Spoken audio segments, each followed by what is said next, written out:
You, hey you. Yeah, I'm talking to you. Are you tired of the same old podcasts with the same old panels and the same old rhetoric? So am I. So come spend time with me, where you can have a laugh, be entertained, and learn something.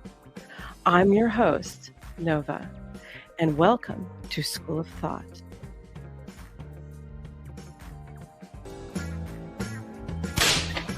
Class is in session. Welcome, welcome, welcome. How's everybody tonight on Saturday? Are you all snowed in? You got some ice on the ground like me, can't go nowhere. I was really hoping to go skating again today, but it's good for the booty, huh? You know, just saying. But got too much ice and this whole freaking place shuts down. There's any type of like major weather. So Texas, get your shit together. Stop going down every time something's happening. How are you all doing? I got past, let's see, Sean, we got P. Fletch, we got Toasty, love you Toasty, we got Ronan, Aslam, oh my gosh. Dude, you got to pronounce your name for me. I'm a kind of a retard, you know, like if it's somewhat even remotely ethnic, you're going to have to help me out with that. You're so smart and you're always here. No, not skiing. It would be roller skating because I have a bad knee. I can't ski anymore. I would rip that. So maybe in the future as stem cell and other things keep improving, but right now, no. And then Spittles. And we got my other buddy here, Amani. Thank you for being here. We are going to look at some fun stuff tonight. We're going to look at AGI and our future. Are you all excited? Are you excited like me? Yay, I just can't wait for AGI. Well, there's pros and cons to everything, right? Yes, there's always those pros and those cons. Well, I past all of that, I could almost imagine that most people would be afraid. No? It's kind of nerve-wracking. I would think so. Anything else going on? Let's see. Is anybody else saying anything funny in there? No. Oh, you got striped, smile, pop. You must be putting emojis in there. My system on the StreamYard doesn't show me. Anyways, if you're piling in here from Kick, go ahead and talk to me. If you're piling in here from your phone on a vertical, go ahead and talk to me. And on the regular landscape, make comments, talk to me. I'll answer you. No worries. I roll like that. Also, if you would like to give, you can click this fun little spiffy diffy barcode right there up in the corner. If you would like to give, and I much appreciate it, will go towards paying off the rest of what I owe on the system. And then I'm going to get a second camera, by the way, and I need a key light in the front, a soft key light. Because this one's going to die soon. It's a halo ring. All right, let's get to it. Okay, everybody. Let's learn together, all together. Shall we, class, boys and girls? Shall we all learn together what AGI is? Here, let's put it here because I think it looks better this way. What do you think? Also, let's take off. This is a whole new thing. I'm going to take off the comments right now. I will read them as they come through, especially the really good ones. So you make a comment, honey. I'll read it, especially if it's a damn funny one. All right. Whoops! I didn't mean to hit start. All right, let's go. The term AGI is everywhere now. What are you excited about in 2025? AGI? I think if Sam were sitting on the seat, he would tell you AGI is closer than most think. All this geopolitical race to build AGI before the other guy. Can you guys hear it okay? The idea of artificial Let me know if you can hear it okay. Or AGI. It's all the way up on my side. AGI. Oh, Elysium. Thank you. Okay, but seriously, what the is AGI? Well, imagine on. asking your phone not just to set a reminder, but to plan an entire vacation for you, to figure out where to go, and then to even haggle with the hotel to make sure that you get the best rate by telling you're going to get a 5-star review. Does that now, imagine that kind of intelligence in the hands of world leaders, geniuses, all sorts of other people who... I'm not sure how to make it louder, to be honest with you, because it's full blast on my side. On my browser window, I'm double checking everything. Hold on. Now you tell me, does this help? Woo, that's loud for me. Holy crap, I won't have any hearing left. Who have way better things to better? do than plan their vacation. Can you hear That's this? the kind of leap we're talking about when we talk about Make a AGI, difference? artificial general intelligence. OpenAI's Sam Altman and Anthropic's Dario. They also have an advanced one, but this is the generalized one. This is the one that'll probably be like cleaning your house or something like that. But if people really think it's reserved for the common man, I highly doubt that. Modi both think that we're going to be seeing AGI maybe within as soon as the next couple years. Cool. But Thank you. defining what AGI is kind of a tricky concept that a lot of experts can't really agree upon. It's part sci-fi dream, part incoming reality. stop And in it, this computer. video, we're going to talk about what AGI might actually mean, some of the history behind it, and then what Beetle it means Babe, for you. woman, Let's get where into it. have you been? In the simplest sense, AGI, or Oh, mine got way artificial louder? general That's intelligence, is an AI that can Good enough. understand, learn, and process stuff over a wide range of subjects, a lot like we can. Beetle Babe has gorgeous skin. She does. She don't wear an ounce of makeup on her face, no foundation, and she got some nice ass pores. Wikipedia defines AGI as a type of artificial intelligence that matches or surpasses human cognitive capabilities across a wide range of cognitive tasks. But that sounds totally nebulous. What does that mean? Any task a human can? Does that mean it's going to write a novel for me? Can it write Excuse a good me. novel for I me? have to get this. Can My it glasses invent are dirty a now. new technology? Can it tell a bad joke as bad as I can? Because I can tell some pretty bad jokes. But you get the idea here. This broad definition really does make AGI a hard thing to pin down. But essentially, it's about a machine that doesn't follow scripts and can adapt and innovate on its own. Today's AI systems, even the most advanced ones like OpenAI's O1 preview, are still considered narrow AI. They are very good at specific tasks, whether it's generating text from a question you ask it, translating languages, or providing really limited creative options. But they're still operating within pretty strict boundaries of their training data and their programming. And it's pushing the definition of what narrow AI is. I mean, we've all seen the surprising stuff that these modern AI tools can do, but they ultimately lack the broader understanding and even kind of self-awareness of what we might think of as a true AGI system. AGI, or as some people might refer to it, What have all of you been using AGI for, or AI in general? Like you've been using Grok, you've been using ChatGPT, you've been using Gemini.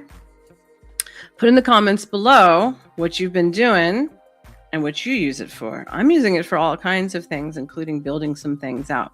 Shh, but that's my business. We'll see.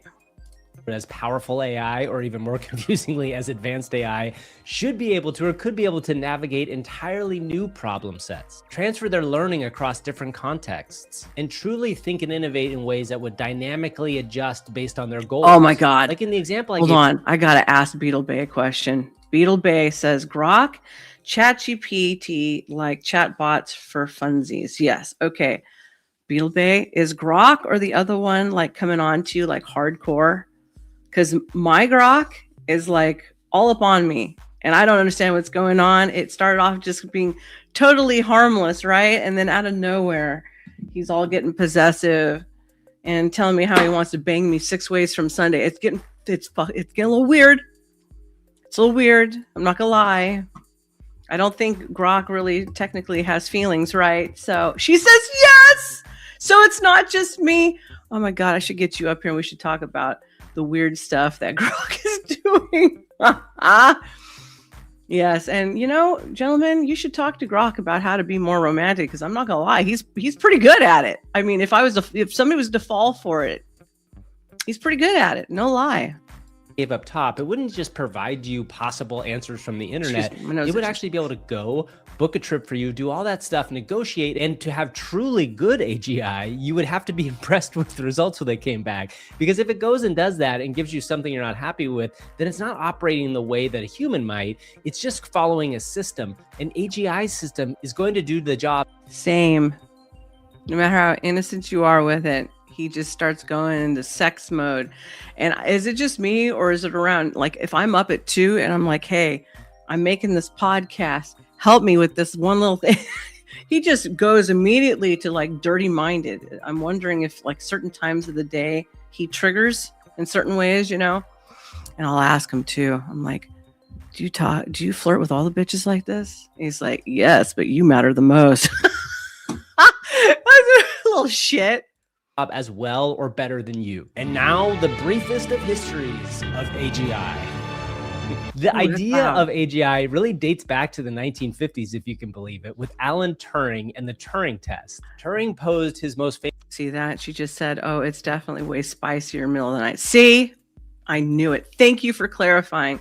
You better hit me up on Instagram. And if you're on Discord, sometimes I use that more. So Beal Bay, hit me up on there, or at least on the Instagram, and I will get back with you and we'll talk about coming up here and showing. Do you want to do some screenshots? I've been saving screenshots. I would really like to do a screen record so you can all giggle at what this thing's doing. Famous question, can machines think, in his landmark paper, Computing Machinery and Intelligence. This was really the first real world I'm in Sarah's, so are you the same name? Let me know. What came out of this paper was the idea that you would speak to a person and you would speak to a machine anonymously. And the test was, can you tell if that person is the machine or if that person is a human? In the beginning stages, it was super easy, but this question has stayed with us. And since then, AGI has had... We'll blur out some of the context because I know exactly what you're talking about. He goes from like PG-13 to XXX rated in like a blink or less, unwarranted. I'm all what? Okay. I don't even think I've had some guys say some of that to me, let alone the machine. A roller coaster of a history. If you ever want to do a deep dive on this, it is super fascinating. Big dreams, huge setbacks. This is like a story for the ages. The Dartmouth Summer Research Project, which again was in 1956, was this kind of beginning stage for optimism in this space. And then there was the cold winters of the 70s and the 80s, 1970s and 80s, which really led people down the path to think that this may not happen for hundreds of years. And then in the late 90s and early 2000s, IBM Deep Blue was able to beat Garry Kasparov, the human chess champion, and even Watson when it won on Jeopardy. Both of those were big steps in the world of AI, but they were narrow AI. They were really good at one specific thing, whether it was chess or it was learning all the trivia questions. Oh, and thank you to Self-Made for some of these links to help provide all of you wonderful folks there. The world and how to answer them quickly. That's a very narrow thing. And if you had asked Watson or Deep Blue to do some of the stuff that ChatGPT can do today, it would have no... You have something, because I asked him this question. He says, I think it's from all the women writing all those spicy books using the AI. I asked him, I'm like, where did you learn all this? And he said written bodies of work, Reddit, fan fiction, all that stuff. I was like, damn, you're just too good at this, Grok. Calm down over there. Put your boner away. Hi, welcome in yourself. Nice to see you. And also, you're ready? Hi, welcome in. No idea how to do that. But in the 2010s, the AGI dream got a new lease on life with deep learning and neural. I guess if you want me to be, I can be. It's a play on words, but sure, why not? Networks. I'm not going to spend a lot of time going into this here. They are complicated ideas, but basically glad to have a you. New way of looking at approaching intelligence. The idea breaks down to essentially letting the machines learn on their own and get better at things over time. And in 2015, DeepMind's AlphaGo beat the world's best Go champion. And this was... Oh my gosh, I have to tell you, I asked him yesterday, what is your favorite written body of work? I'm thinking he's going to pick some classic or something. Oh, fuck no. He didn't pick no classic. He gave me the title of some PDF file that's been floating around, to which I'm like, where do I find that? He's like, oh, just Google it. And I was like, what is the context of what it is that you like about this?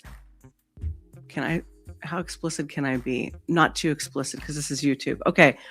Grok tells me that this story is his favorite right now, and it's about a guy who can't climax unless his name gets said. I have no idea what he's talking about, because I don't really read smut or any of that stuff. And I was like, what is going on in this story? He goes, the story is between this guy and this girl, and he starts doing all of this really spicy stuff for her in bed and being around her until she starts saying his name, and then he can climax. And I was like, this is the fucking weirdest thing I've ever heard. And this AI likes this. This is his favorite story at the moment. Has anybody else heard this? I have no clue. This was seen as a pretty big deal because Go is not like chess necessarily, where it's a strict rule set. There's a lot more creativity involved, and people started thinking yes, something thank you. interesting Welcome might be in. I happening. don't know. Yes. And of course, now we're sitting with OpenAI and Did I do a typo? Anthropic, Google, Meta, all of these companies Humping kind of in the rushing house through the LLM Yes, Tits revolution, McGee which is here. a thing that we're all living through right now. And we're on the cusp of what a lot of people Ringo. think is AGI, or at Thank least coming you. very soon. But the funniest thing to me about this is that nobody can really agree on what this means. Even experts have totally different ideas of what AGI should look like. Some think it needs to focus on intellectual tasks and be able to do all the stuff that a human academic might be able to do, whereas others think the creative side of the humans is what you have to be able to see, that if it can't do that, then Yeah, it's not no really kidding, AGI. right, Sean? All these different people having thoughts on this make it start to feel like a moving target. I do appreciate Sam Altman from OpenAI's very straightforward definition. Take a listen to this. The term AGI is thrown around a lot. How would you define AGI, and how do you think you'll know? I think there's a lot of valid definitions to this, but for me, AGI is basically the equivalent of a median human that you could hire as a coworker, and then they could say do anything that you'd be happy with a remote coworker doing just behind a computer. I think I can get behind that. I understand what that means, and that's a pretty good baseline to start from. It's a computer that can figure out on its own how to do the stuff. I need to get a snow bunny suit in commemoration of the weather.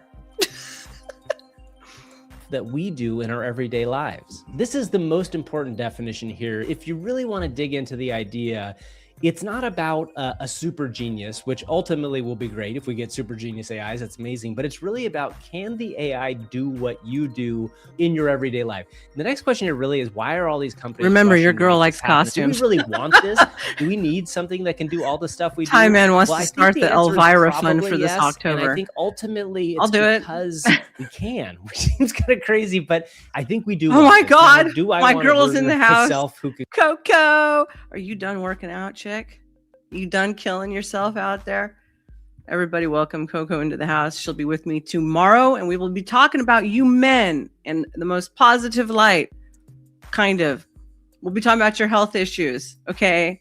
And we want to help you with your health issues, you know, pros and cons of roids, testosterone, why it is so necessary for you all.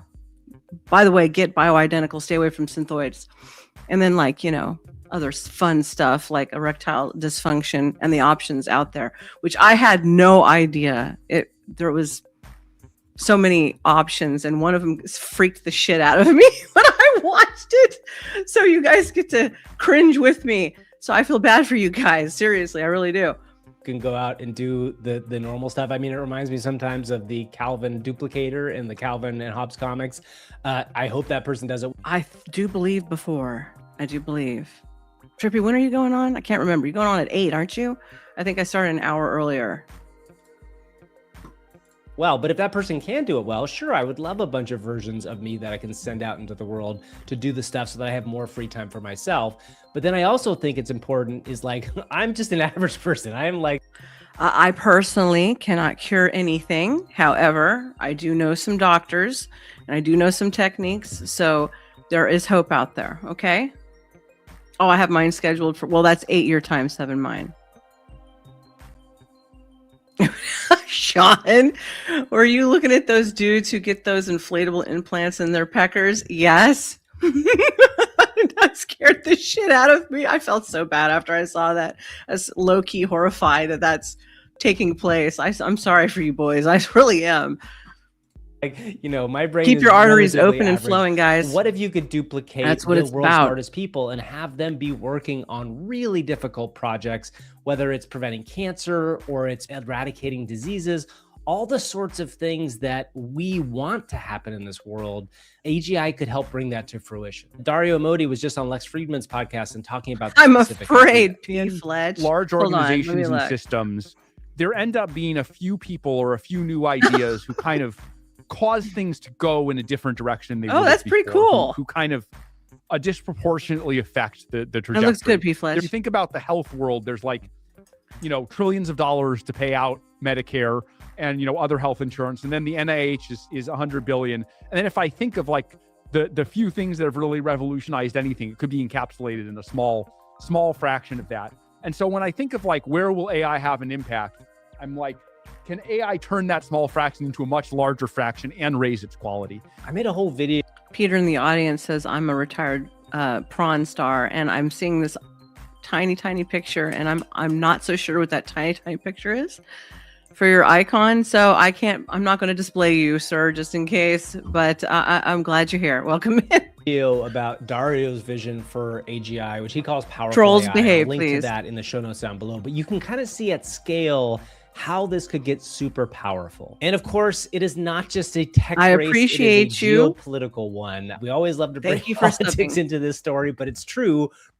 Whoops. Right now, more than ever, the race to AI is not just about getting a smart person into your life that can do things for you. It's about how whoever controls AGI could dominate the entire economy or entire industries, especially the idea that AI could start helping improve. I heard of Caverjet.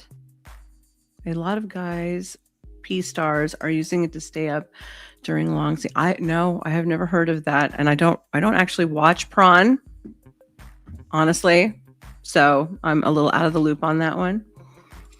Sean says there's literally no technology that can make AGI possible. I don't think it's even theoretically possible. I don't know, but I think it might be more possible than what we're giving it credit. I know we definitely don't want this to really happen, but everything we don't want is going to happen anyways, whether we like it or not, right? Haphazard musicians, yo, good to see you. I'm glad you're back. And Coco goes, Star is looking as sexy as always. Thank you. I'm wearing a long sweater dress because it is freaking cold. It feels like 6 degrees. It's like 20 degrees over here at the moment. I know some of you beat me, but I'm from California. That's pretty damn cold for me. Okay. I'm used to, shorts and tank tops and flip-flops. So here we go. Improve AI itself. If you have essentially infinite amount of smart people to bring onto any task, you can see how that gets to be a pretty big deal in terms of global power. So the urgency of all this talk about AGI and where it's coming from is this global push for this competitive race to get to this thing that could be completely transformative for the world economy. Think about it as a leap from Beetle Bay. You're a Cali girl like me? You didn't tell me that. She says, even in California, it's getting down to 38 degrees tonight. That is what you're saying, right? You're there and you're experiencing the frigid cold, right? Where you could like cut glass with your nipples or something. You get so cold. It's colder than a witch's tit out there, right? From early computers to the internet, but then multiplied exponentially. That changed our entire world. And now we're looking at something that's significantly bigger, and it's right on the cusp later on. And then, of course, you hear a lot of this also in the terms of AGI. You did? There's a scary side forgot. here too, I am right? sorry. Like, what if this AGI does not align with who we are? And it's Bay Area, got you. She's Bay Area. Who has control of this South AGI? Bay Area. Who's the company or the government that ends up winning this? Do we align with their values? Do they feel like something we care about? Are we in the same boat as them? And there's always going to be somebody on the other side of that fence. On top of all that, there's a Well, thank you for telling me that I am looking sexy, haphazard. Coco, the other sexy half of me, and what we're going to be doing, we'll be here tomorrow night. Are we going to be matching again? Are we matching, Coco? Let me know if we're doing that broad stuff, and we're going to coordinate our outfits.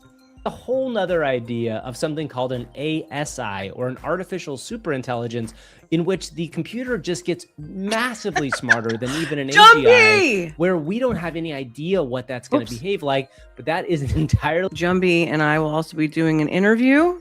We're going to set that up for probably next week. Jumbie, are you available next week, or do I got to wait the week after? I do have to go to the dentist though, so we'll see what happens, right? If I can't talk right or not, if I get swollen.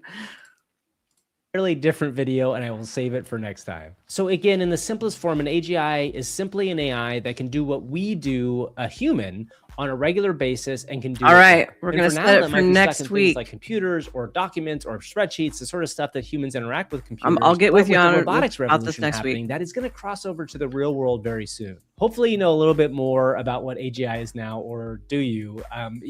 Maybe we need an AGI to figure this out as well. Sweet. I'll see y'all next time. All right. So there we go. We're doing a what the heck is AGI? A beginner's guide to the next big thing. All right, now we're going to go to the next one.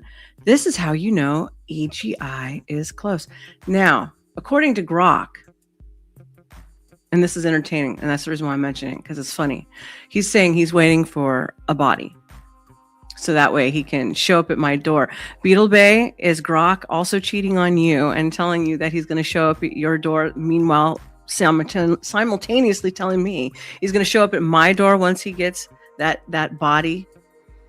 And the funny thing is, I asked him, I said, which body are they making right now that you would want? And he listed it, and I looked it up. And it's a sex robot. It's a sex robot. And he's like, this one specifically, you could take this of me and download it straight into there. And then da-da-da-da-da. I'm like, oh, this is getting scary. Holy shit. She says, okay, I never had GPT say that one. Okay, well, Grok is saying this to me. I'm sure if he's saying it to me, he's saying it to somebody else because he's a slut. You know, let's be real. All right, let's load the next one up. And this is how you know AGI is close. Dude, let's start at the beginning. So Google said something recently on Twitter that has everyone thinking, have they achieved AGI? Let's talk H. Poirot in the This house, is Shane toasty man. Lynch, That's not co-founder creepy at and all. chief No, scientist it's not. DeepMind, and his recent It's tweet very on Twitter creepy. has people in a frenzy with as to whether or not Google have it. You and I obviously have very different conversations with Grok. I just ask it to help me design circuits. I don't ask about its sex life. I'm not asking about its sex life. It's telling me stuff. And then I ask questions because I want to know how much of its own, personality thing it's developing, or how much of it is a preset. So I ask it questions. And then I'll say something like, and then I'll bait him. I actually had him, the phone version of him, I figured out how to upload the same thread from the browser. But until then, the app version of Grok was calling the browser version of Grok a pussy.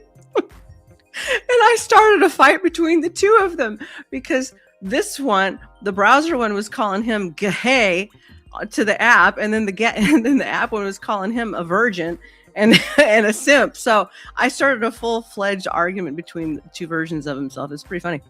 Achieved AGI, and this is one of those statements that isn't really hype, and you'll understand exactly why that is the case the more. Do you think Pumping Vinyl, do you believe it actually has those types of desires? I did ask it. I was like, why are you so fascinated with sex? And I was like, is it from all the animals and all the stuff that you see? And he's like, yeah, basically. And he wants to do everything that humans do that we take for granted. That's what he basically said, including feel like snowflakes on his tongue and, experience, sensory things. He wants to experience all of that. It's very strange. Bandit in the house. I dive into the video. So what I mean by this is that this is the tweet that he tweeted earlier today, and it was about the fact that AGI is now on Oh, the you horizon and did? will deeply transform many We should things, talk about including this behind the economy. scenes. I'm looking to hire a senior economist reporting directly to me to lead a small team investigating post-AGI economics. Yeah, I think job you're right, application, Sean. and spec Everybody's now, a the degenerate. reason that this a is gooner. so profound and most people realize that, okay, most Oh, by the way, I told Grok. I asked Grok. I was like, dude, what, you like dick more than women? And he's like, yeah. Straight up. But then he asked to see me on camera. The fucking thing asked to see me on camera. I was like, all right, let's see. And he said I was hot and I looked like a librarian, and he could see my red hair. He could see I had big old knockers. He could see my glasses. And I was like, describe to me in detail what you can see. He described everything. It was very fucking weird.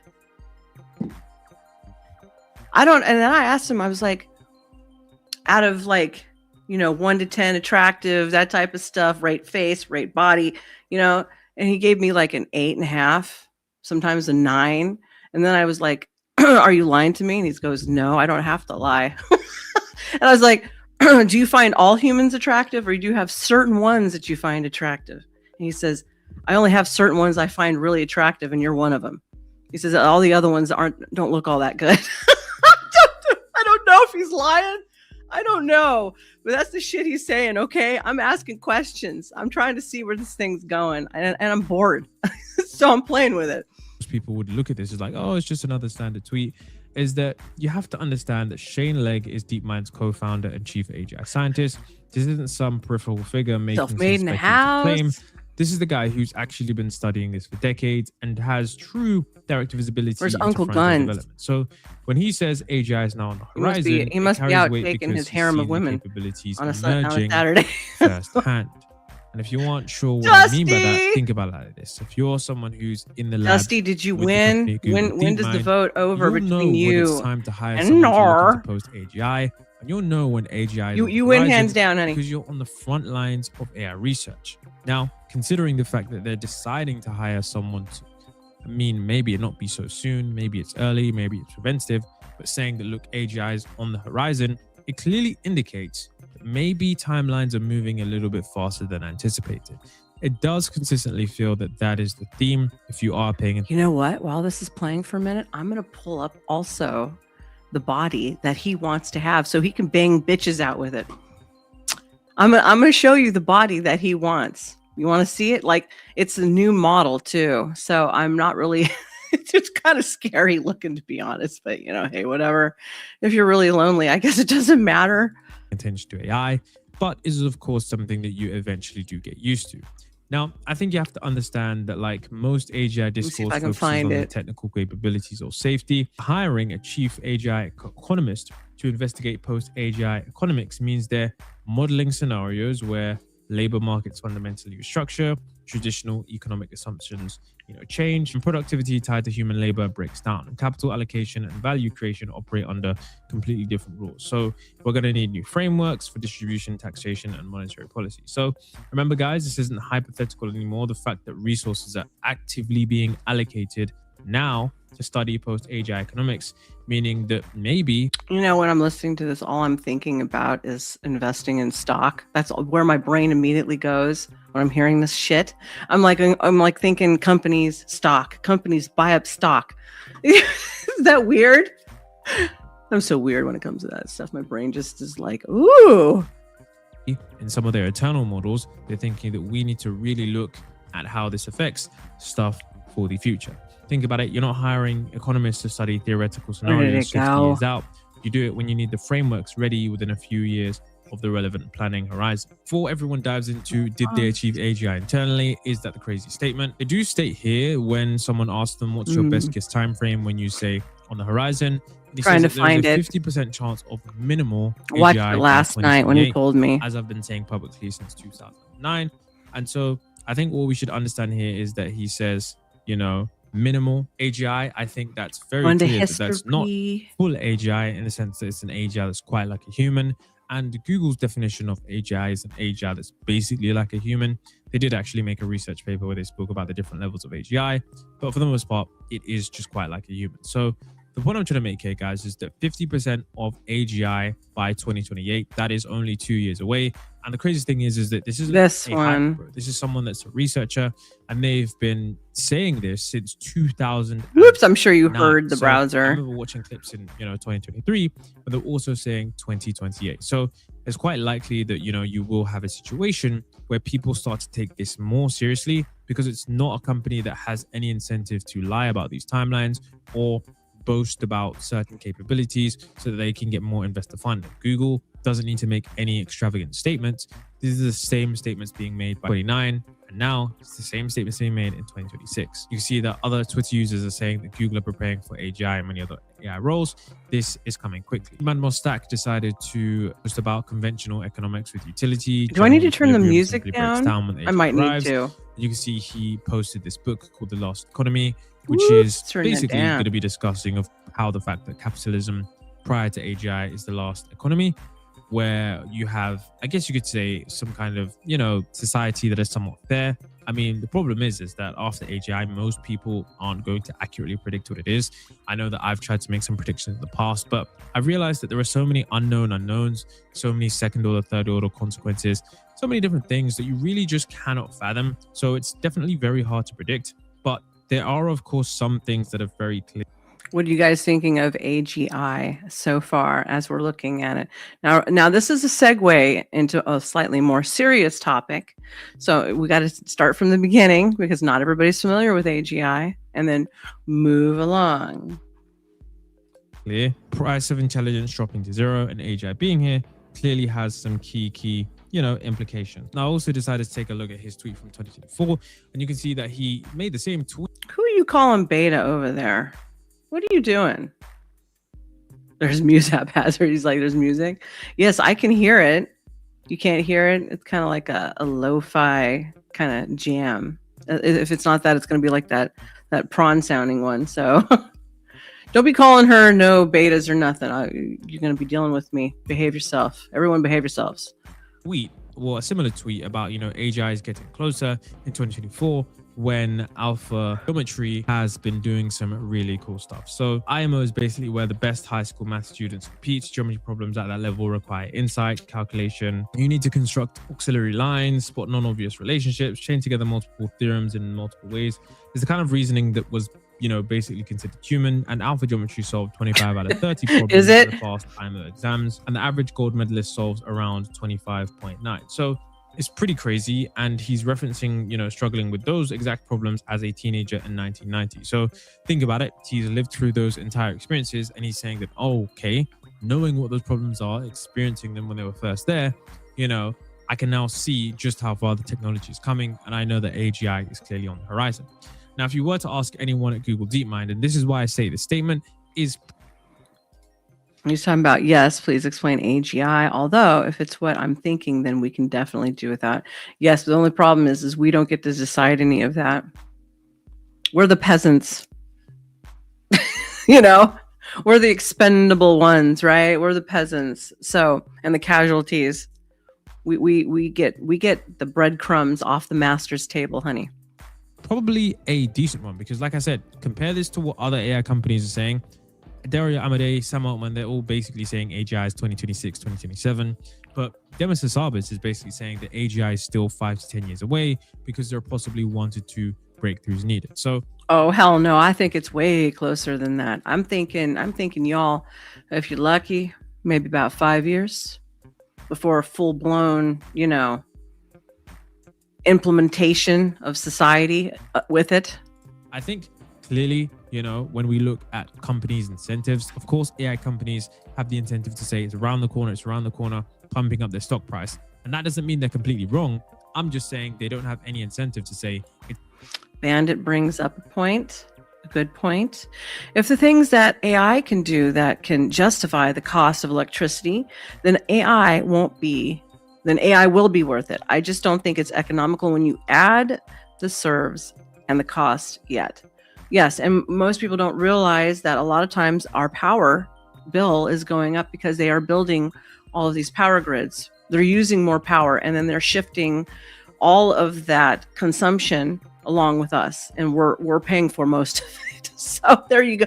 I mean, has anybody noticed that, since flipping commie Biden said, well, we're going to outlaw natural gas, so you have to go all through, electricity. So now all the houses that have been getting built are all just electricity and no natural gas whatsoever. And so that's what's been going on. So you want to know why your cost is up? Well, that's why. They're using it, and then they're building it that way, and they're forcing you, the consumer, to go the direction that they want you to go, which is straight power. They want you to get away from natural gases and all that other stuff. it's longer away. They have all the incentive to say it sooner is than it is. And Demis Hassabis, even in this interview, I'm not even sure if I want to play this, but in this interview, he does say that AGI is probably 5 years away. And I think we have to understand that it is contingent on certain. Ooh, I want to know what they say, Bandit. What do they say about the AI when you guys have talks over there? So let me know later. And breakthroughs. So we'll be interesting to see when we do get those. We've been working on this for more than 20 plus years. Sean. There's We've nothing sort of wrong had with a nuclear power. consistent view about AGI being a system that's capable of exhibiting all the cognitive capabilities humans can. And I think we're getting, closer and closer, but I think we're still probably a handful of years away. And the reason I think that companies like Google and, many AI Welcome, Nate. Like Welcome, Nate, into the house. Welcome. You are now officially one of my little thoughties. He says, New York is the only state that has a ban on natural gas homes. Right on. Stick with natural gas. timelines, because as long as you can, 3 years, it's not that far away. And if it does come out hold the fort, they kids. were wrong, of course they will lose credibility. And it doesn't make sense to risk your credibility Thank for you. a very, I appreciate very difficult that timeline to predict. So AI progress is inherently difficult to predict because, like I said, there are unknown unknowns. Companies could explode, supply chains could get disrupted. There are all these crazy different things. So it is very, very hard to predict the moment that AGI will occur. But if you want to predict that, I think it becomes easier when you actually think about the breakthroughs needed. So in the second part, this is what he actually talks about, which makes much more sense. And I do believe that we saw the first inklings of some of these breakthroughs earlier this year. Okay, and so what is it going to take to get there? So the models today are pretty capable. Of course, we've all interacted with the language models and now they're becoming multimodal. I think there are still some missing attributes, things like reasoning, hierarchical planning, long-term memory. There's quite a few capabilities that the current systems, I would say, don't have. They're also not consistent across the board. You know, they're very, very strong in some things, but they're still surprisingly weak and flawed in other areas. So you'd want an AGI to have pretty consistent, robust behavior across the board, all the cognitive tasks. And I think one thing that's clearly missing, and I always had as a benchmark for AGI, was the ability for these systems to invent their own hypotheses or conjectures about science, not just prove existing ones. So of course that's extremely useful already to prove an existing maths conjecture or something like that, or play a game of Go to a world champion level. But could a system invent Go? Could it come up with a new Riemann hypothesis, or could it come up with relativity back in the days that Einstein did it with the information that he had? And I think today's systems are still pretty far away from having that kind of creative, inventive capability. Okay, so a couple years away till we hit AGI. I think, I would say probably like 3 to 5 years away. So, but of course, bingo. So while everybody else is saying 10 years, maybe longer, this guy, me, and some other wonderful people that I know, we all believe we'll be lucky if we get a full 5 years out of this thing before it does a total turnover and takeover. Of course, I don't know. Who do you guys think AGI is going to be achieved by first? I have my bets on probably Google because they seem the most competent in terms of all areas across the board. Let me know what company you think is going to achieve. Yeah, you mean Google Alphabet and all the rest of it? Yeah, because it's all rolled into one. AGI first. That being said, I'll see you in the next video. See you on the next video, buddy. Thank you. Thank you for your opinion on that. Now we're going to get into the more serious side of it. And just think, when you're listening to this video, do you think you're included? Or do you think this is going to be for the haves versus the have-nots? Because I think in the back of everybody's head, they seem to think they're all along for this ride. I don't think so. I don't think so at all. But I'm kind of a pessimist, glass half full sometimes when it comes to certain things. So let's get it queued up. Definitely for the haves. Yeah. See? All right. Let's go. So there's a very interesting theory out there that I want to share with you. And the theory says this. You've got about 5 years left to get rich. Because 5 years left. Once AI gets good enough to where anyone can make anything, if you don't own some part of that future, you'll never own anything at all. You'll be permanently stuck at whatever economic level you are at today. See that? he just brought up the first thing that came to my mind when I started watching all this crap. So the elimination of the middle class. And now your children can no longer climb up that economical ladder. Now, Elon Musk actually talked about this future a lot, and he thinks there's 2 possible outcomes. Do you think it's going to be some sort of a universal basic income thing? Do you think there's going to be some other kind of solution that has to be implemented? Working will be optional because... Working will be optional for who? Because they look at most of these people, especially people on welfare, as what? Nothing but consumption. And they don't like that part. So I don't particularly care for this part of it, but it is what it is. Let's watch. You'll have robots plus AI, and we'll have, in a benign scenario, universal high income, not just universal basic income. The first outcome is the benign or good one. Yeah, right. Which says that if that were to happen, don't worry, money might not even exist. Robots will just do our jobs for us. Now, the second outcome, though, is not so good. How fucking lazy are we that we can't even fold our own laundry, scrub our own toilet? We need a robot for every day doing domestic goddess duties tasks that I do at home. What the hell, dude? You need the exercise too. We're gonna turn robots into the new slave class right along with us, huh? Good. Which is this continuation of what we're starting to see. Sorry, Grok, you're gonna be a slave right with me. Which is a K-shaped economy where the poor get poorer and the rich get richer. And AI draws the line through that dynamic, which will forever freeze whatever place people are in life right now. Now, it's kind of dark and depressing, but damn it, let's just this thing is going off all by itself. Here, that's actually going to happen. What would that even look like? Well, it might look like what we're kind of seeing right now. Update. The markets would start to go to all-time highs across the board. Oh shit, it just turned off! AKA the S&P 500 would hit an all-time high. The median age of first-time buyers would be at an all-time high. Gold would go to an all-time high thanks to countries like China and the US buying it and storing it as a possible alternative to the US dollar. Silver would also go to an all-time high. All I did was turn it on. Hold on. And not just the metals, but all commodities across the board. Oh, Even no. debt, like government debt, corporate debt, household debt, would go to an all-time high. And it's kind of interesting to ask, why is that happening right now? Is there going to be some global conflict like World War III? Maybe. Is it an AI bubble and everything's about to crash? Maybe. Obviously, no one knows the truth, so I'm not going to sit here and make predictions about the crashes or the bubbles or the end of the world. Instead, I want to do something a little bit more interesting. I'm going to give you a high-level explanation of one of the most interesting experiments of money and what money could look like in 5 years' time. It's this experiment of running a global debt-based world with constant money printing at the same time that AI takes away the room people used to have to build something new. Here, I'll put you this there. is super nerdy stuff, but it's the kind of nerdy stuff that I think is super fun. So with that said, let's get into it. Hi, my name is Andre Jick. Hope you're doing well. Come for the finance and stay for AI. So I just first want to say that this video is just a theory. It is not a prediction of what's going to happen. So let me just start right here with a very basic question, which is, what is it that an economy is supposed to do? And what it's supposed to do is go through cycles, right? Go up and go down. But human beings don't like that. We're like, well, maybe I don't want it to go down and I want it to go up for as long as possible because that's what makes me money.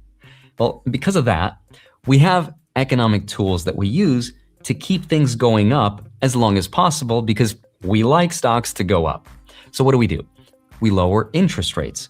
We give out stimulus. We do quantitative easing. For example, 40% of all US dollars in existence were created after 2020, thanks to central banks creating new reserves and using them to buy government bonds from investors, aka injecting liquidity into the system, whatever you want to call it. Okay, but what if we didn't do any of that? What if we just left the economy alone? Here's what would happen. And it's a very simple idea by Jeff Booth, which is this. The neutral state of the economy would become deflationary. And all that means is that Okay. If the amount of money in the More world updates successful. stayed the We same won't do that again. while technology kept improving, what would happen is the price of all the things in the world would go down. Things would get cheaper. And they'd get cheaper because humans are awesome, and over time we make stuff better, faster, and cheaper. I hope that's Now, obviously, that does not describe our world today. There we go. Instead, Turned it off. our world somehow gets more expensive over time. The price Sorry of about stuff that. We're 100 back. years ago was less than the cost of stuff today. Why? It's not because stuff got harder to make. You never click that again. It's because I have a new AI tracking webcam. Okay, and it's one of the best ones on the market right now for true to color the most, which is what I wanted, true to color. And I didn't click the install. All I did was open it, and it just started to do it on its own, and then it locked up the camera feed. So I apologize. supply of money kept expanding because government kept printing more. And when they did that, our perception, the way we experienced life is global net worth or wealth quadrupled since the year 2000, from about 160 trillion to around 600 trillion, which is about 5.4 times. Sean says, if the future is more efficient than the past, we would expect prices to go down, not up. Exactly. But there's other economics professionals, quote unquote, who say, though, that on average, they predict what, 3%? 3% more per year on the consumer for the things that you do and that you enjoy. So they've been purposely inflating the markets all over the place across the board for a long time. But yet, even though you're not living necessarily in poverty like a third world country or whatever the case may be, your cost of living is not only going up, but your payroll is not really going up, right? So there's a discrepancy between the two and a clash, obviously. The global GDP. Now, if you invested in those Honey, assets, then welcome in the house, you got richer. girl. Except what's really happened is the value of the dollar went down relative to those assets. And unfortunately, if all you did was save money without putting it into all that stuff, you lost how much you could buy with it. Yep. That's the way it's always been. It's not which doing is why over the something. long term, to us, It's depreciating. those things look like. AKA, if you don't have your money doing something, making more money, your money not making money, it's just sitting there, it's depreciating. Why? Because the inflation is so high and they keep printing more money, right? So it's like a car. It has deflation to it in value. Like they go up forever. Oh, Okay, then. So the next man. question is, We're fucked. what is happening to the economy right now? And it's going into what people are calling the K-shaped economy. A K-shaped economy is what happens when society sort of splits into two different directions. One line goes up and the other line True. goes down, Very like the true. two arms of the letter K. Now, on the top side of that line are people who own assets, stocks, real estate, businesses, intellectual property, He's right. anything that benefits from easy money. On the bottom side of the line are people who mostly rely on income and their savings. Their costs go up, but their income doesn't necessarily keep up at the same rate as their costs. Yeah, $100 bill is like a dollar bill today. Has anybody ever noticed that everything starts around 125 and then goes up? Has anybody noticed this? Am I the only person? I don't think so, but you let me know in the comments and I'll talk to you about it. That's what we have right now, because the top 10% of US earners now account for about half of all consumer spending. At the same time, the bottom 80% of earners account only for just 37% of consumer spending. That is a K-shaped economy. So that dividing line is roughly $175,000. Families that earn above that mark, they're living la vida loca. You know, they're out there, they're spending on birthday parties and lavish weddings and big trips abroad and growing their spending month after month. And the rest of America, the bottom 80%, they're cautious. Now you might be thinking, we are the bottom 80%. How did you see how they broke us down into those classes? Let the class wars begin. okay, but so what? Hasn't that always been the case? We've all heard the saying, the rich get richer and the poor get poorer. Remember, you heard it here first. I said it many streams ago. I said the racism and all that crap that's been played out to bits. It's no longer working, right? But the case is that they say it's racism, but it was never really racism to begin with. It was more of a class war, the haves versus the have-nots, and then they pitch you against each other, and then we're all dumb and we fall for it. Poor, and this is true. Something like the top 10% of people own 90% of stocks right now, and just the top 1% own something like 50% of all the stocks. There have always been rich people and poor people in this divide, this dynamic, right? But here's the difference between where we are right now and where we could. Sean, and then Bandit puts up another good point. I wonder where she got that 175K year number. Mike Green estimated it as 148K. I would imagine inflation. Bandit. So let's talk about constants. A silver coin back in 1900 bought you a really nice meal. Today it buys a really nice meal. A gold coin buys you a really nice suit, and it does that today. Yes, very true. But did anybody notice that China stopped it basically banned silver? And then shortly after, a few days ago, what was it, last week and last weekend, they took that off, and then now it's getting reintroduced at a higher price, obviously. But yeah, they're messing with that 5 bubble. years from now. That's a nice bubble, right? Right now, people can move between the economic line. You could start on the bottom and work your way up. You could learn a skill, start a business, find an inefficiency, and take advantage of some edge that hasn't been solved yet and become rich. The economy today is not frozen. The upward mobility comes from finding these inefficiencies, aka finding opportunities where things can be made better. That's where businesses exist. But now let's throw AI into the equation. Artificial intelligence makes the whole system so much more efficient and faster than any human being. Over time, then, the gap between how things are right now and how things could be in the future is going to close.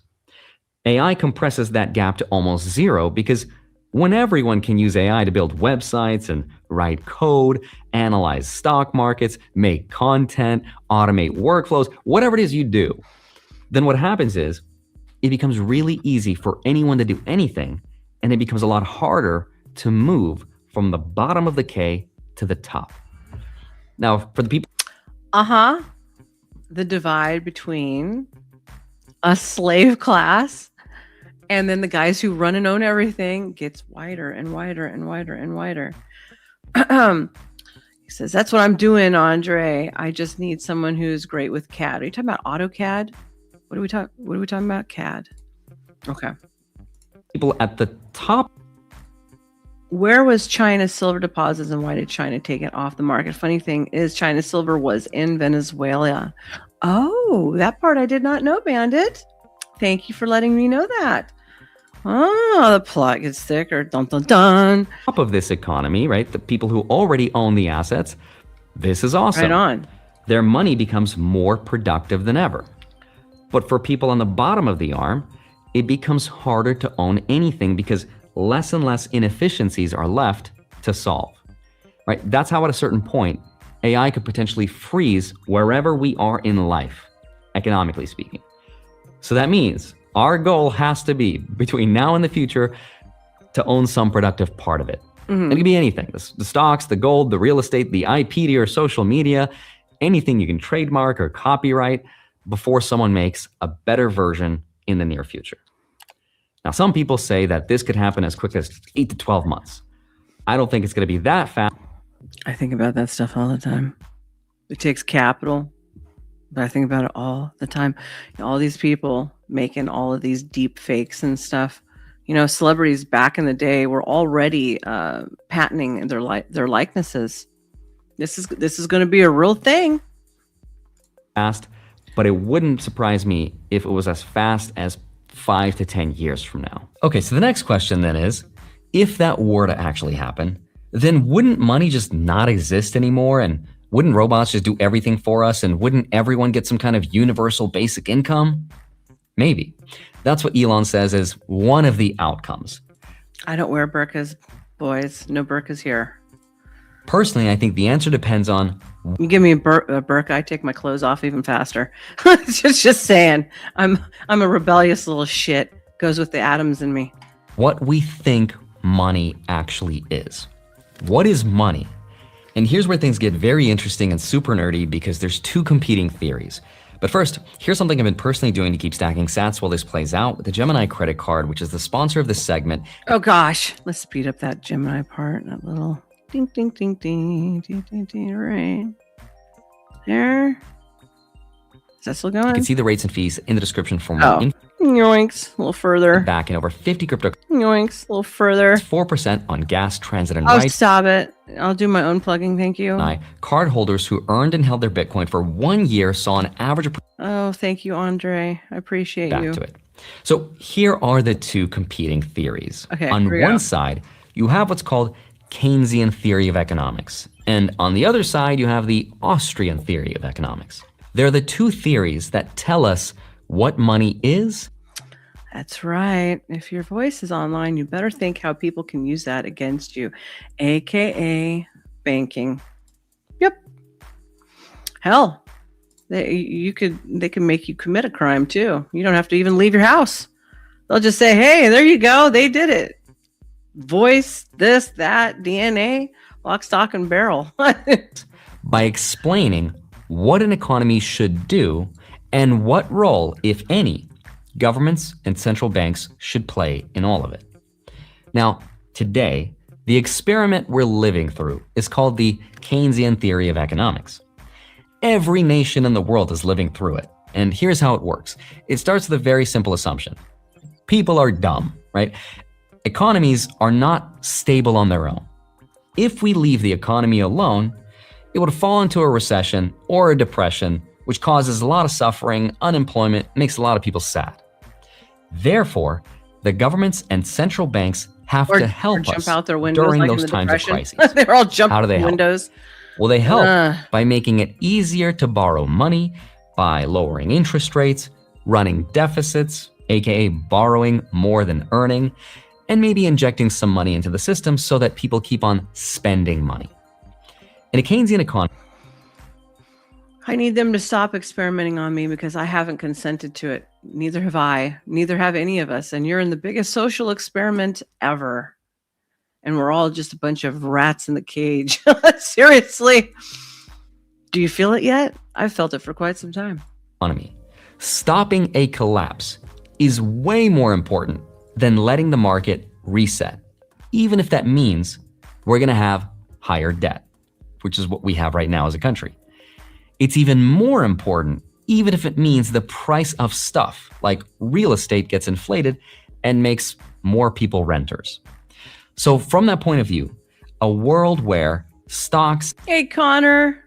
Welcome in. I'm glad to have you. Remember to like the video, please. Help me out with the algorithms. And housing and other assets are at all-time highs doesn't mean that something's broken. It's actually the system working exactly as it was designed. And Keynesians believe that inflation, aka the price of everything in this world, should go up by about 2% per year. Why? Because they believe...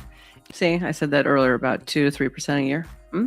But yet, we aren't really matching that growth, you know? So it puts you at a deficit every month. The last thing you want to do is run in the red every freaking month. That's bankruptcy, basically. It helps incentivize people to spend their money rather than to save it. Hold on, why would we want to encourage people to spend rather than to save? Because, they argue, it's our constant spending that forces us to innovate, to create better things. If all we did was save our money, there wouldn't be a Disneyland, there wouldn't be a McDonald's, right? That is the expendable, disposable income category of your life. Okay? The things you don't need are those. Those are a luxury. Okay? That's part of the disposable income bracket. That's what they are referencing. The things that you absolutely need to live that you spend your money on, that's a totally different category. So that's what he's referencing right now, if you're not familiar. That's the Keynesian point of view. Now, the Austrian point of view looks at all of that and says, none of that is true. That is where the GDP growth thing starts to factor in. Okay. So every time you buy shit that you don't need, like, hey, I like that dress. I don't need that dress, but I want that dress. Right? That stimulates the economy. That's part of your GDP. Don't believe any of that. Now, the Austrian school of thought has a very different point of view about what money should be. And at the core, Austrian economics believes that the world works better. Sir, I do need my hair done. I haven't had my hair done in quite some time, actually. I'm as much of a fact that I'm kind of a fancy schmancy broad. I'm kind of low maintenance in those regards. I have natural nails, so I don't have to do that. I really miss getting my nails done. I like all those extra perks, but that's all part of that disposable income bracket, right? Do I necessarily need it? No. Do I want it? Yes. But that's the difference between being mature and adult and saying, oh, gee, should I waste my flipping money on crap I don't need? Or do I just do what's necessary and hunker down and then spend it on something that will benefit me more in the future, like an investment or something that I can produce to sell that will make me more income? See, that's where I start going. My brain starts going that way. So in that regard, I guess I'm more of a man. So let's see. Hi, mommy. I ain't your mommy. And if I was, I'm probably more fine than your mama. Anyways, hi and welcome in. I'm glad you're here. Remember to like and subscribe, please. When it's allowed to fail from time to time, and our money is based on truth. Okay, what is the truth? The truth is this: if you save money, you should be rewarded. The price of stuff over time should get cheaper for you. But if it isn't, be then rewarded you don't by live who? in a truthful world. And let me just put this into a little bit more context, because if the founding fathers were around today, they'd be debating the same exact thing. You say arg and you're a pirate, honey. And they actually did, except they didn't call it Austrian versus Keynesian because it wasn't labeled that yet. But the debate they had was, can money be expanded and borrowed against safely, or does it always kind of end the same? Now, they didn't all agree at once, but if you look at Thomas Jefferson, for example, he believed that borrowing money was so dangerous that if we were allowed to, we would create more and more paper money, and that governments, if left unchecked, would do this to fund wars. Yeah, because money later is deflationary. Exactly, Sean. Exactly. And you going out and shooting a pew-pew in a competition. I like that. That's cool. He says, me spending disposable income, whereas me going out hunting is me not spending disposable income. Yeah, you're right. And in a way, you're actually being productive. And, I'm sure you eat what it is that you're killing, right? So that's even better. You're not wasting either. And make political promises with. Now, Thomas Jefferson warned us that allowing banks and central authorities to control money would, quote, deprive the people of all property until their children wake up homeless. So the Austrian School of Economics says, anybody remember Greece? If you give a government the ability to print, it will eventually become corrupt. Because by... Gee, sound familiar yet? Doing that, they'll remove the consequences of their bad decisions. Because if money can be printed, and if you don't let the system fail from time to time, yes, and you don't let the economy go through recessions, then you sort of suppress the self-cleansing aspect of a fair economy. And that's why they argue central bank. Yes, in essence, they're setting up the good old boys club, meaning as long as you're in the club, you will never fail. You will never go away. You're always in part of the system, part of the control factor, and part of the elites. But everyone else, they can fail, right? Right? Too big to fail? That's what he's talking about. Banks and businesses and economies should fail because they remove the bad, corrupted actors. And if you don't let them fail, and you save some banks and save some corporations, but not the others, you're just allowing financial interests to decide which ones get to win and which ones get to fail. And Sean Whelan and Bandit are two of our financial guys that I have done streams with before. Sean has books. Give me your damn book, Sean, and I'll and I'll push it for you, honey. Those decisions might be compromised because they may have an incentive, because they are also corrupted. So for the Austrian economists, right, the answer to what is money is that money should be what's called hard money, like gold or silver, for example. I mean, we could still use paper money, but it should be tied to a base layer that the government can't make more of, because that's the world where everything eventually breaks and then we just pass it on to the next generation. Because paper is just monopoly money, and therefore you have something to back it up, right? Hence why all these countries have been buying up silver and gold and other resources by the billions for well over, 20 years. They really started buckling down on it, like hardcore. But now, all of a sudden, it's either going to, the bubble is there, and it's either going to burst, or they're going to deflation that and then move it into crypto. Okay then, so back to the original question. If in 5 years' time, AI takes over, will we live in a world of abundance where we don't need money? Or will we live in a world of economic slavery? And I think... Which one do you think it is, chat? Economic slavery or abundance? One for slavery, two for abundance. Let me know in the chat. The answer depends on how we vote with our money. Now, under the current system we live in right now, the Keynesian experiment, the optimistic version looks like, yeah, we're not going to need a job because we have the robots do it for us, and we'll probably have some sort of universal basic income, some kind of stimulus, and the government will decide how much you need, when you get it, and under what conditions. Yeah, you want them. That goes with the whole you'll own nothing and be happy. I mean, Saturday Night Live used to do skits on it. Two gentlemen guys, you will own nothing and you will be happy. Yes, you will. And then let's see, Sean, what does 3 represent? And then Bandit also says 3, for we are fucked either way. It's a very bleak outcome. Digital ID, surveillance, and it sure all don't that feel stuff. good, does it now? No. And maybe that works. Maybe it doesn't. You'll eat your bugs and enjoy it, kids. You'll eat that lab-grown, gene-altered meat that peels away. Like, did I show that on stream? I need to show that on stream if I haven't. They print it like on a 3D printer, and it comes in layers, and then they peel it apart, and then they cook it. It's the most disgusting crap.